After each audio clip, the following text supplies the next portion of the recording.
राकेश टिकैत किसान आंदोलन के बड़े चेहरा थे, वो भी मेरे साथ जुड़ गए हैं। यहां दूध का दूध पानी का पानी हो पाएगा क्या राकेश? देखो, सरकार का रवैया ठीक नहीं है। सरकार अपने लोगों के साथ में लिबरल रहती है और यही यहाँ पे हो रहा है इन बच्चों के साथ में, इसीलिए हम सबको आना पड़ा। कानून को ये सरकार मानती नहीं। यहां दो तरह के कानून चलते हैं। अगर सत्ता में कोई लोग होगा तो उसके लिए लिबरल कानून है, और दूसरी जगह कोई होगा तो उसके लिए जो देश का कानून है वो काम करता है। हमने बार बार ये कहा कि अगर एफआईआर और पॉक्सो जैसी धाराएं लगने के बाद में कोई आदमी देश में गिरफ्तार ना हुआ हो तो इनको भी मत करो। लेकिन अगर कोई आदमी मुकदमा दर्ज होने के बाद में गिरफ्तार हुआ है तो ये क्यों गिरफ्तार नहीं है? क्या महिलाओं के साथ में जो हुआ, बच्चों के साथ में हुआ, क्या वहां पे कोई एविडेंस की जरूरत है? क्या कोई वहां पे मौके का कोई गवाह मिलेगा? महिला के बयान ही पूर्ण माने गए हैं इन केस में। इन्होंने बच्चों ने पूरा अपना दांव, कैरियर, इज्जत सब कुछ दांव पर लगा दिया है। कोई लगाता नहीं कितने अत्याचार उन्हें झेले होंगे, और उसके बाद में फिर सामने आए जब अंत होगी। और यही नहीं, पर ब्रजभूषण शरण सिंह, राकेश वो कह रहे हैं कि आप लोगों को मैं दिल्ली आने से नहीं रोक रहा हूं, पर अगर मैं दोषी पाया जाऊं तो चाहे मेरे कितने भी जूते मारना, मेरी हत्या भी कर देना, पर इन बच्चों की तरह आप गलती मत करो। कोई खास पंचायतों का या किसी का कोई काम इस तरह का नहीं है कि हम किसी की हत्याएं करते हैं, वो करते हैं। वो तो कानून अपना काम करेगा। हम तो सरकार को कानून बता रहे हैं कि या तो आप ये कानून ले आओ कि एफआईआर होने के बाद में किसी की गिरफ्तारी नहीं होगी, तो सब लोगों को राहत मिल जाएगी और को भी।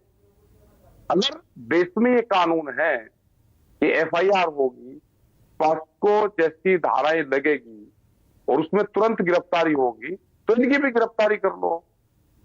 हमने यही तो कहा। अलग जो बच्चे हैं यही कानून आदमी के हिसाब से नहीं हो सकता। Show me the man and I will show you the law, ये फलसफा नहीं होना चाहिए। पर राकेश, आप तो 378 दिन आंदोलित रहे। ये पहलवानों का जो धरना है, ये भी किसान आंदोलन की राह पर जाता दिख रहा है क्या?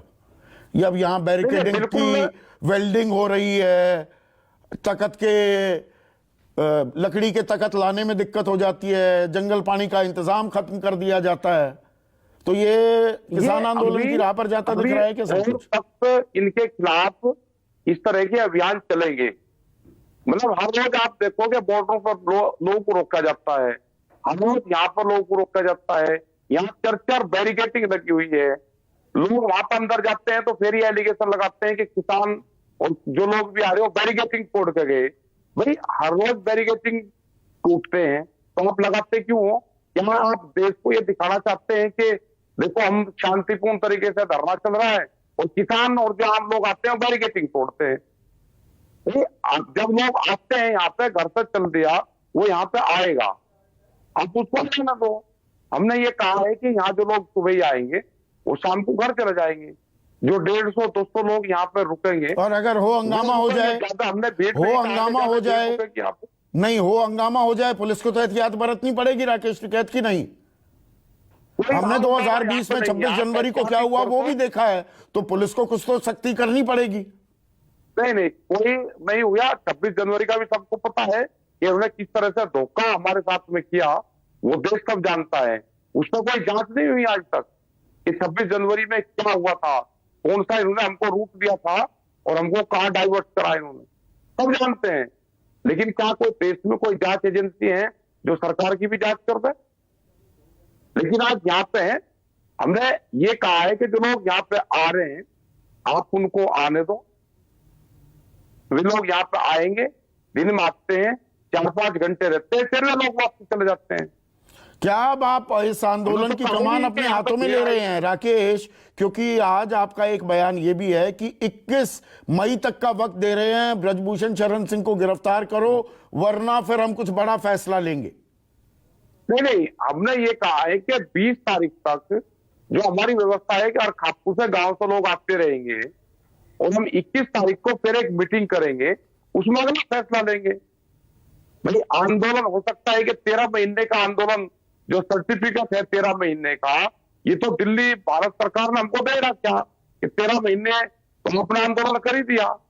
तो ये आंदोलन कितना चलेगा? और आज ये बच्चे इस स्थिति में है कि हार के ना ये जाएंगे और ना देश ही हार के जाएगा। ये जो अपमान हुआ है ना, तो मतलब ये आंदोलन अपमान है। लंबा भी खिंच सकता है अगर मांगे नहीं मानी गई। साक्षी कुछ आप जोड़ना चाह रही थी, बाकी मेहमान भी हैं, फिर उनके पास जाता हूं। आप क्या जोड़ना चाह रही थी? जी जी सर, मैं राकेश टिकैत सर बोल रहे हैं कि लंबा बिल्कुल चाहिए आंदोलन, कितना भी लंबा चलेगा, हम बिल्कुल डटे रहेंगे और बिल्कुल नहीं हटने वाले। मैं एक बात आपको बताना चाहूँगी कि मैंने इस धरने पे बैठ के बहुत कुछ सीखा है, मैं बहुत कुछ देख रही हूँ। मैं जब से इस धरने पे बैठी हूँ, आप विश्वास मानिए, मेरे पास 200 के करीबन महिलाएं आई हैं। हर कोई मेरे पास आके रोती है डेली कि हमारे साथ गलत हुआ है, हमारे साथ न्याय नहीं हुआ, हमारी FIR दर्ज नहीं हुई, हमारे साथ ये हुआ है। और एक 30 दिन की बेटी को मेरे पास लाया, बोले कि हमारी बेटी के लिए मत उठना। तो सर मैं कैसे उठ जाऊँ? तो मेरा कहने का सिर्फ यही है कि जब तक अब न्याय नहीं मिलेगा, मैं इस धरने से, हम इस धरने से नहीं उठने वाले हैं। मेरे आंखों के आगे वो विजुअल्स आते हैं, वो अपनी बेटी को मेरे हाथ में देके बोलता है कि प्लीज़ मत उठना, ये फ्यूचर का सवाल है। तो सर मैं लास्ट बात यही मेंशन करना चाहूँगी, अब चाहे कितने भी दिन लग जाएं, भारत की बेटियों के लिए, आगे आने वाले फ्यूचर के लिए हम नहीं उठेंगे सर। तो ये धरना लंबा चलने वाला है।